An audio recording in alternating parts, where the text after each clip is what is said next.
قبل از اجرا میخوام یه قصه کوتاه و اما واقعی راجع به کاری که اجرا میکنم بهتون بگم.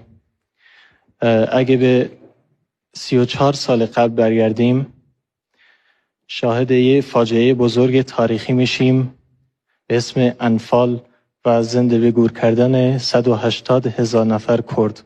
محمد این اتفاق مربوط به حلبچه میشه؟ بله. درسته؟ بله. خب یه خلبان به اسم آیدین مصطفی وقتی صدام حسین به برادرزادش علی شیمیایی دستور میده که نیروهای ایرانی رو با کردا بمباران کنه، اون خلبان قبول نمیکنه. میدونه که ایرانیا با کردا دارن راه حق رو میرن، میگه من نمیکنم. اونم دستور اعدامشو میده، ولی قبل از اعدام یه جمله میگه. آیدین مصطفی میگه کاش میدونستم سالهای بعد از خودم کردها و ایرانیها از من یاد میکنن. من میخوام این کارو که امشب میخونم تقدیم کنم به آیدین مصطفی، حلیمه ها و مادر هزاران شهیدان. حرفی ندارم. دم شما گرم.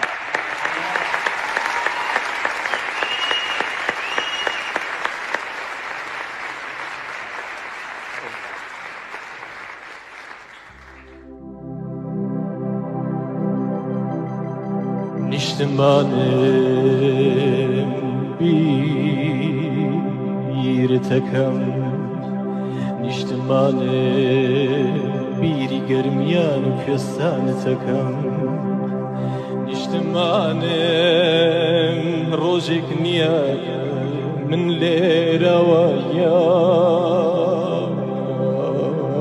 disnakam, ah daloy loy daloy loy دلوی لوی دلوی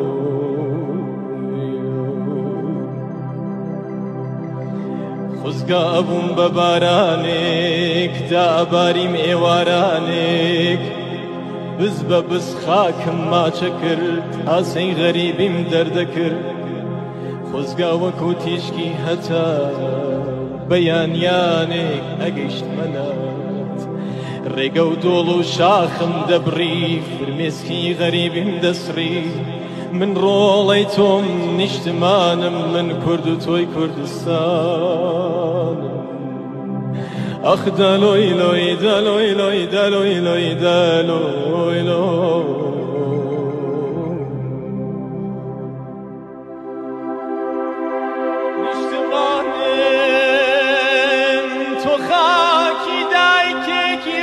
پوشی گرمیانی حتا ئێستاش بە ئومیدی گەڕانەوەی ئەست و پروستی ڕۆڵەیەک باڵکراوێتین بیباتەوە بۆ گوندەکەی خۆی لە قەبرانەکەی خۆی بینێژێ ڕۆژی جومعان و جەژنان بچێتە لەوای بە دڵی خۆی بیلاوێنێ فرمێسکی گەرمی بۆ بڕێژێ نیشتمان تۆ خاکی باوکێکی دڵ برینداری هەڵەبژەی جوانە مەرگی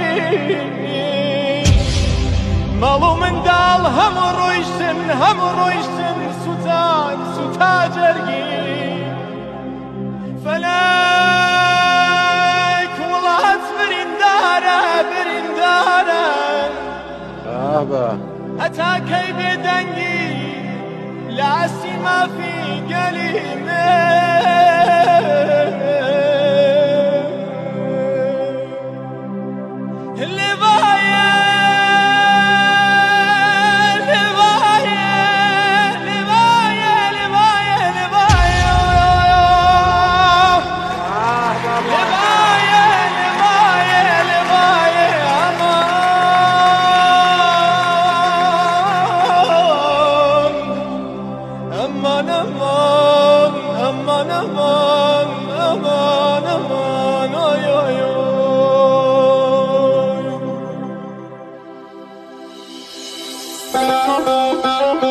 Thank you.